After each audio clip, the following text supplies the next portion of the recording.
నమస్కారం. డి న్యూస్కు స్వాగతం. నేను మీ శ్రీనివాస్. డి న్యూస్లో ముఖ్యాంశాలు. ఎగ్జిట్ పోల్స్ను తారుమారు చేస్తూ తమిళనాడులో అధికార దిశగా దళపతి విజయ్, కేరళలో కాంగ్రెస్, పశ్చిమ బెంగాల్, అస్సోం, పుదుచ్చేరిలో ఆధిక్యం దిశగా బీజేపీ. ఆలయాల పునర్నిర్మాణానికి, అర్చకుల సంక్షేమానికి కూటమి ప్రభుత్వం ప్రాధాన్యత ఇస్తుందన్న దేవాదాయ శాఖ మంత్రి ఆనం రామనారాయణ రెడ్డి. ఉలవపాడులో స్వామివారికి నూతన రథం సమర్పణ. ప్రకాశం జిల్లాలో పగలు సూర్యప్రతాపం, రాత్రి వరుణుడి ప్రకోపం, హోరుగాలులు, భారీ వర్షంతో అతలాకుతలం. అసెంబ్లీ ఎన్నికలు జరిగిన 5 రాష్ట్రాల్లో సర్వే సంస్థలు చెప్పిన ఫలితాలు 4 రాష్ట్రాల్లో ప్రతిబింబించగా తమిళనాడులో తారుమారైంది. సర్వే సంస్థలన్నీ అధికార డీఎంకే మరలా గెలుస్తుందని ఎగ్జిట్ పోల్స్లో వెల్లడించగా ఒక్క యాక్సిస్ మై ఇండియా సర్వే సంస్థ టీవీకే దళపతి విజయ్ విజయం సాధిస్తాడని చెప్పిన మాట ఎన్నికల ఫలితాలలో కనిపిస్తుంది. తమిళగ వెట్రి కజగం పార్టీ టీవీకే స్థాపించి 2 ఏళ్లలోనే అధికార దిశగా దళపతి విజయ్ దూసుకెళ్తున్నాడు. ఈ బులెటిన్ ప్రసార సమయానికి తమిళనాడులోని 234 అసెంబ్లీ స్థానాలలో 110 స్థానాలలో విజయ్ పార్టీ ఆధిక్యంలో ఉండగా 70 స్థానాలలో అన్నా డీఎంకే కూటమి 2వ స్థానం, 54 స్థానాలలో డీఎంకే 3వ స్థానానికి పడిపోయింది. డీఎంకే కార్యాలయాల వద్ద విజయోత్సవాల కోసం ఏర్పాటు చేసుకున్న టెంట్లు, కుర్చీలను తొలగించారు. అదే సమయంలో విజయ్ టీవీకే పార్టీ ప్రధాన కార్యాలయం వద్ద దళపతి విజయ్ ఇంటి వద్ద భారీగా పోలీసు భద్రత ఏర్పాటు చేశారు.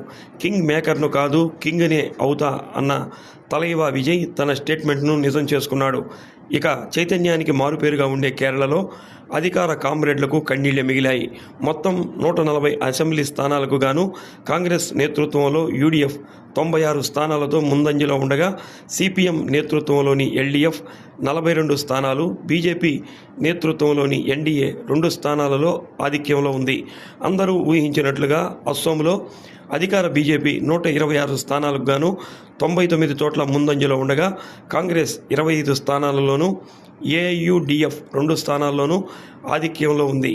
కేంద్రపాలిత ప్రాంతం పుదుచ్చేరిలో మొత్తం 30 స్థానాలకు గాను అధికార ఏఎన్ఆర్సీ 17 స్థానాలలో ఆధిక్యంలో ఉండగా మరో 3 చోట్ల విజయం ఖరారైంది. కాంగ్రెస్ 7 స్థానాలలో, ఇతరులు 3 స్థానాలలో విజయ్ టీవీకే పార్టీ ఖాతా తెరవలేదు. ఇక దేశవ్యాప్తంగా ఎంతో ఉత్కంఠంగా, ఆసక్తిగా ఎదురుచూసిన పశ్చిమ బెంగాల్ ఎన్నికల ఫలితాలలో బీజేపీ అధికార మమతా బెనర్జీ తృణమూల్ కాంగ్రెస్ను చావుదెబ్బ కొట్టింది. ప్రధాని నరేంద్ర మోడీ, హోంమంత్రి అమిత్ షా మరియు బీజేపీ అగ్రనాయకత్వం మహాపట్టుదలతో పోరాడి సాధించిన విజయంగా పరిశీలకులు వ్యాఖ్యానిస్తున్నారు. 15 ఏళ్లుగా అధికారంలో ఉన్న మమతా బెనర్జీ కాంగ్రెస్ కమ్యూనిస్టులను విపరీతంగా సతాయించడం, ఒంటెద్దు పోకడలు ఓటమికి కారణంగా భావిస్తున్నారు. ప్రధానంగా బెంగాల్లో సర్ ఓట్ల ప్రక్రియతో లక్షలాది ఓట్ల తొలగింపు, నేపాల్, బంగ్లాదేశ్ నుంచి బెంగాల్కు చొరబాట్లు, రోహింగ్యాల అంశం, హిందుత్వ ఏకత అంశాలతో బీజేపీ ప్రణాళికాబద్ధంగా వ్యూహాలను రూపొందించుకొని ఈ ఎన్నికల్లో మమతకు ఓటమి రుచి చూపించారు. ఇప్పటికి మొత్తం 294 స్థానాలకు గాను ఒకచోట రీపోలింగ్ ఉండగా 293 స్థానాల్లో బీజేపీ 176, తృణమూల్ కాంగ్రెస్ 111, కాంగ్రెస్ 2, 30 ఏళ్లు అధికారంలో ఉన్న కామ్రేడ్లు 2, ఇతర స్థానాల్లో 2 ఇతరులు ముందంజలో ఉన్నారు. ఇంకా కౌంటింగ్ జరుగుతుండటంతో ఎన్నికల సంఘం సాయంత్రానికి తుది ఫలితాలను ప్రకటించే అవకాశం ఉంది. ఇదిలా ఉండగా ఊహించినట్లు ఘన విజయం సాధించుకున్న బీజేపీ ఢిల్లీ కేంద్ర కార్యాలయంలో జిలేబీ ఫంక్షన్కు ప్రత్యేక వంటకాలను ఏర్పాటు చేసి ఆ పనుల్లో మునిగిపోయారు. ఉలవపాడు శ్రీ వేణుగోపాల స్వామివారి వార్షిక బ్రహ్మోత్సవాల్లో దేవస్థానానికి నూతనంగా తయారు చేసిన రథాన్ని కందుకూరు ఎమ్మెల్యే ఇంటూరి నాగేశ్వరరావుతో కలిసి దేవాదాయ శాఖ మంత్రి ఆనం రామనారాయణ రెడ్డి ప్రారంభించారు. దేవాదాయ శాఖ ఆధ్వర్యంలో 80 లక్షలు సీజీఎఫ్ నిధులతో రథాన్ని తయారు చేయించామని మంత్రి వెల్లడించారు.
26 అడుగుల పొడవు, 11.5 పొడవు వెడల్పులతో 100 ఏళ్ల పాటు నిలిచేలా అత్యంత సుందరంగా తీర్చిదిద్దారని అన్నారు.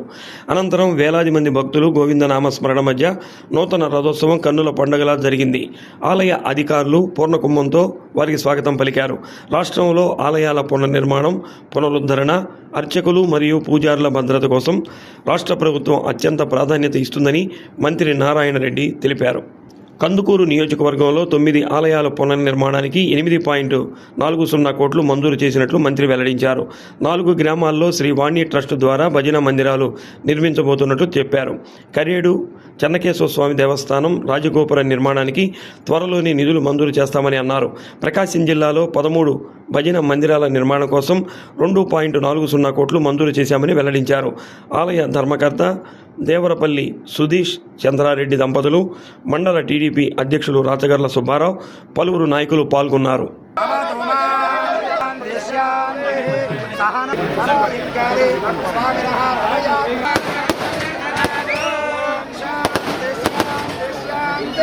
కందుకూరు నియోజకవర్గానికి సంబంధించినంత వరకు 25 నుంచి 30 ఆలయాలకి శ్రీవాణి ట్రస్ట్ కింద నూతన ఆలయాలు నిర్మించడానికి ఏర్పాట్లు చేస్తున్నాం. వారి దగ్గర నుంచి నివేదిక రాగానే వాటి ఎస్టిమేట్లు తయారు చేసి మంజూరు చేసి ఆలయాలన్నింటినీ కూడా నిర్మాణం చేయడం జరుగుతుందని చెప్పి నేను ఈ సందర్భంగా తెలియజేస్తాను. ఇవాళ మనం ఒకసారి ప్రకాశం జిల్లా గురించి చూస్తే, ఇప్పుడు కందుకూరు ఇంతకుముందు నెల్లూరు జిల్లాలో ఉన్నది, ఇవాళ ప్రకాశం జిల్లాకు వచ్చింది. ప్రకాశం జిల్లా గురించి కూడా ఈ నియోజకవర్గంలో చెప్పాల్సినటువంటి అవసరం ఉంది.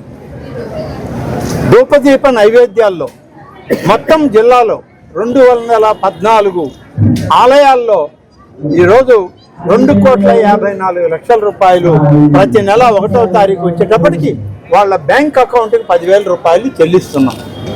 అలాగే ఆలయాల పునర్నిర్మాణానికి 53 పనులు మంజూరు చేశాం.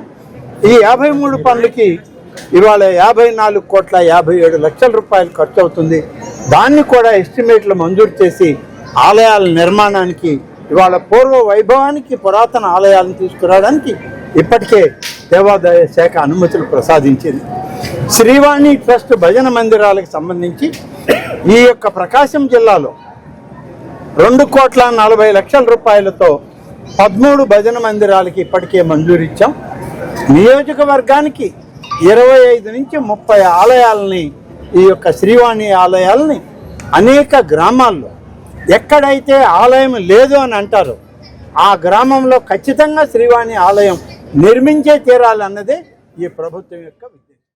ఒంగోలులో భిన్న వాతావరణం చోటు చేసుకుంది. సాయంత్రం వరకు సూర్యుడు తన ప్రతాపం చూపగా రాత్రి 8 గంటలకు వరుణుడు విరుచుకుపడ్డాడు. కొద్ది రోజుల నుంచి అత్యధిక స్థాయిలో పగటి ఉష్ణోగ్రతలతో ప్రజలు ఉక్కిరిబిక్కిరి అవుతున్న క్రమంలో ఒక్కసారిగా వాతావరణం మారిపోయింది. భీకర గాలులకు తోడు ఉరుములు మెరుపులతో కూడిన భారీ వర్షం పడింది. దాదాపు గంటకు పైగా ఈదురు గాలులతో పడిన వర్షంతో ప్రజలు ఉపశమనం చెందారు. వర్షం గాలులకు పలుచోట్ల చెట్లు విరిగిపోగా విద్యుత్ తీగలు తెగిపోయాయి. ప్రధానంగా ఒంగోలులో అడ్డదిడ్డంగా ఏర్పాటు చేసిన ఫ్లెక్సీలు విరిగిపడి ట్రాఫిక్కు అంతరాయం ఏర్పడింది. భీకర గాలులకు ఒంగోలు మొత్తం అంధకారంగా మారింది.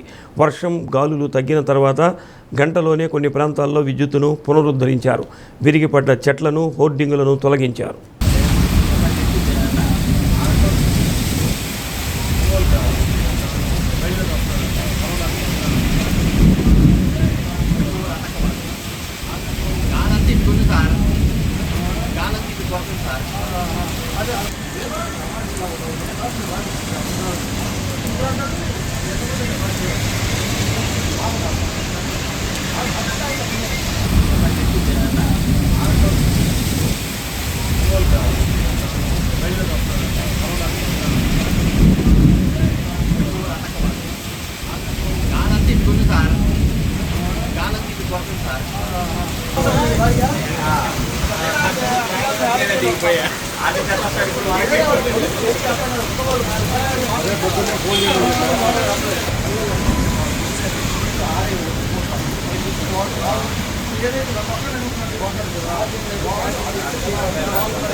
ప్రజల సంతృప్తి స్థాయి పెరిగేలా మీకోసం అర్జీలను పరిష్కరించాలని జిల్లా అధికారులకు కలెక్టర్ రాజాబాబు స్పష్టం చేశారు. జిల్లా పరిపాలనా కార్యాలయంలో నిర్వహించిన ప్రజా సమస్యల పరిష్కార వేదిక కార్యక్రమంలో జాయింట్ కలెక్టర్ కల్పనా కుమారితో కలిసి ప్రజల నుంచి అర్జీలు స్వీకరించారు. అర్జీదారులతో వ్యవహరించే ధోరణి కూడా మర్యాదపూర్వకంగా ఉండాలని చెప్పారు. తమ పరిధిలో పరిష్కరించలేని సమస్యలు ఉంటే ఆ విషయాలను అర్జీదారులకు వివరించాలని, తగిన ఎండార్స్మెంట్ ఇవ్వాలని అధికారులను ఆదేశించారు. కార్యక్రమంలో incharge DRO Madhuri, special deputy collector Vijayajyothi, DPO Venkateswara Rao, వివిధ శాఖల జిల్లాధికారులు పాల్గొన్నారు.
సంతమాగులూరులో మండల వైఎస్ఆర్సీపీ ఆత్మీయ సమావేశం జరిగింది. పార్టీ నాయకులు, కార్యకర్తలు అందరూ ఏకతాటిపైకి వచ్చి రాబోయే రోజుల్లో పార్టీ బలోపేతానికి తీసుకోవాల్సిన చర్యలపై Addanki incharge doctor Chintalapudi Ashok Kumar, senior నాయకులు వైవి భద్రారెడ్డి దిశానిర్దేశం చేశారు.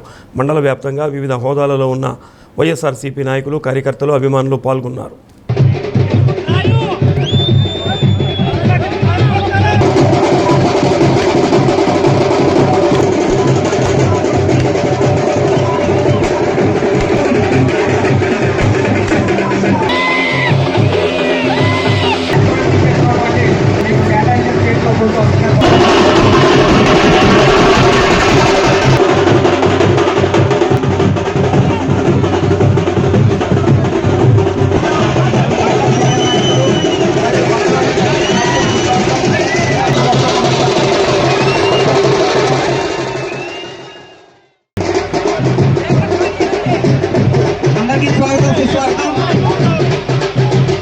ఈ రోజు ఈ సమావేశం ఏర్పరచుకోవడానికి ముఖ్య కారణం ఏంటంటే,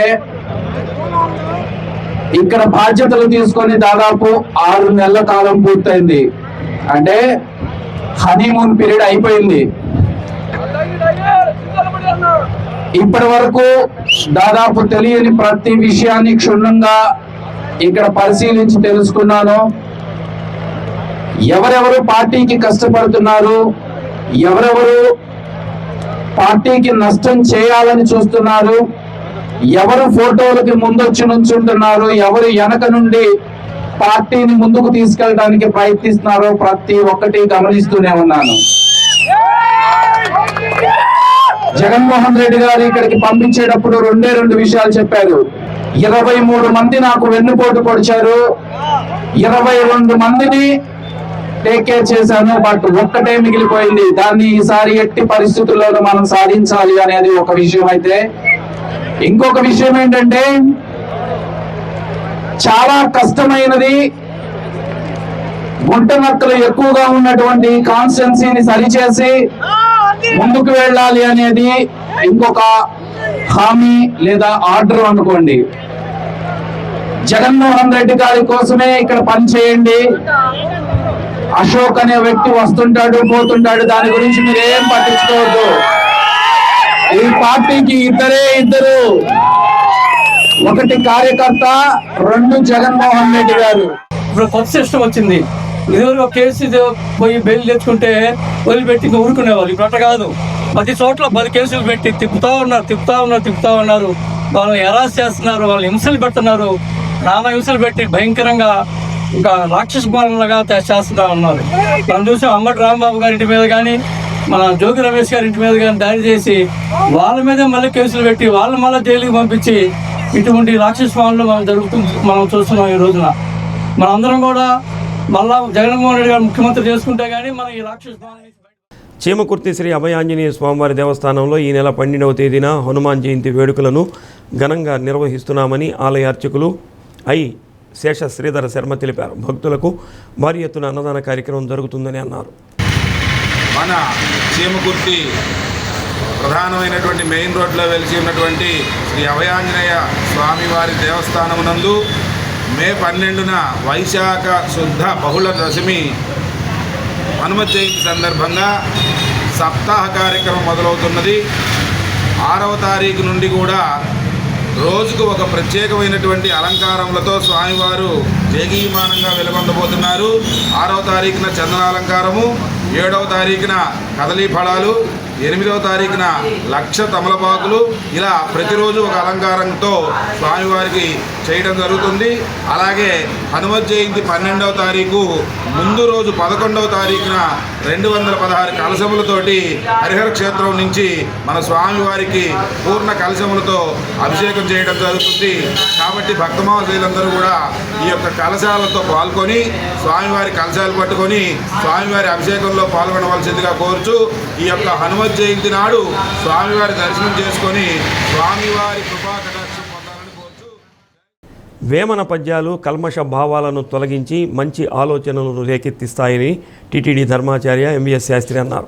శ్రీగిరి దేవస్థానం చిన్మయ మిషన్ తోడ్పాటుతో శ్రీగిరి గోక్షేత్ర భవనంలో నిర్వహించిన బాల విహార్ కార్యక్రమంలో వేమన పద్యాలలోని ప్రాపంచిక సత్యాల గురించి వివరించారు. ధర్మకర్తల మండలి చైర్పర్సన్ ఆలూరి ఝాన్సీరాణి, ట్రస్టీ పద్మావతి తదితరులు పాల్గొన్నారు.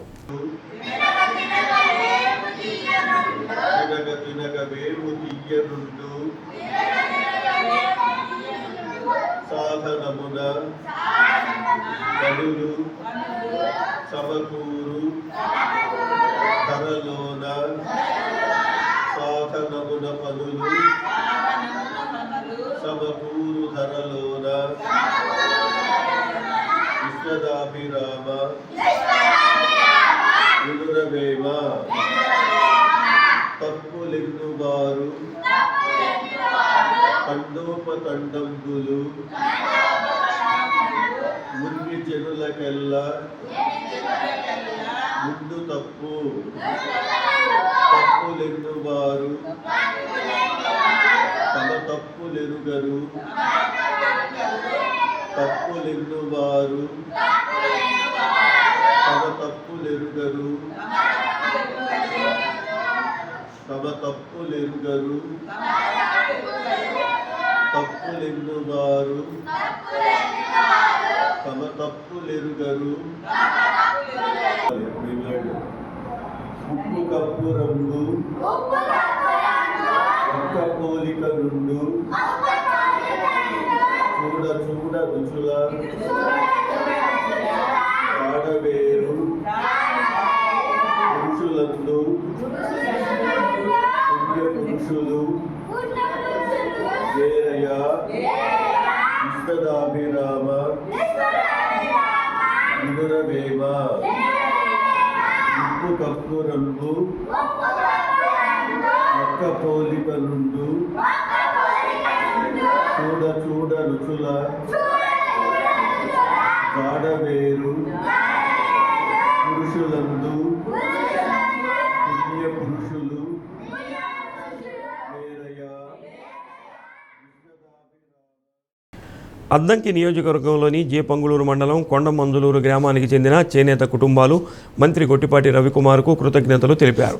ఏప్రిల్ నెల విద్యుత్ బిల్లులు సున్నాగా వచ్చాయని అన్నారు.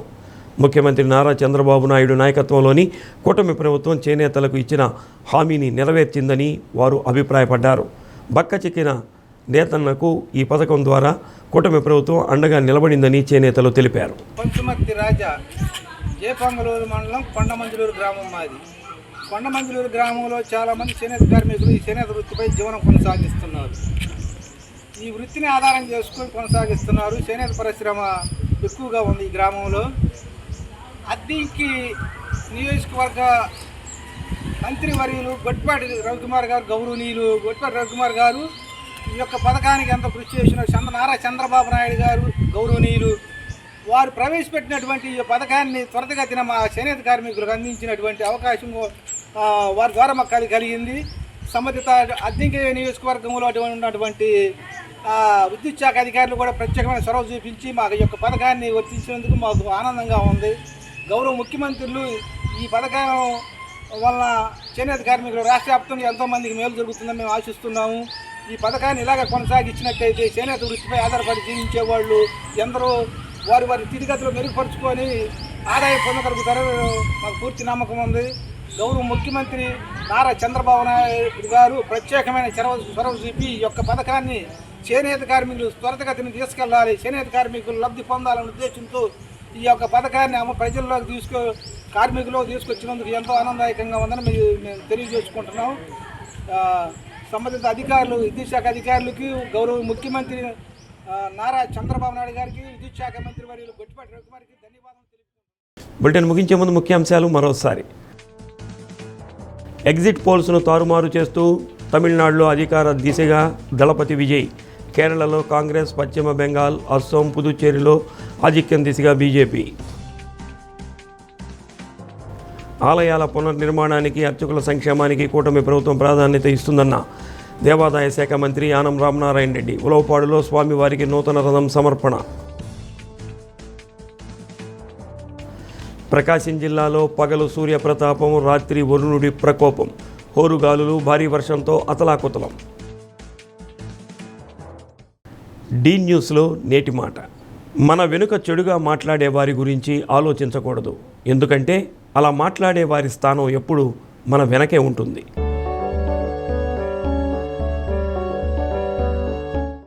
డి న్యూస్ ఇంతటితో సమాప్తం. నమస్కారం.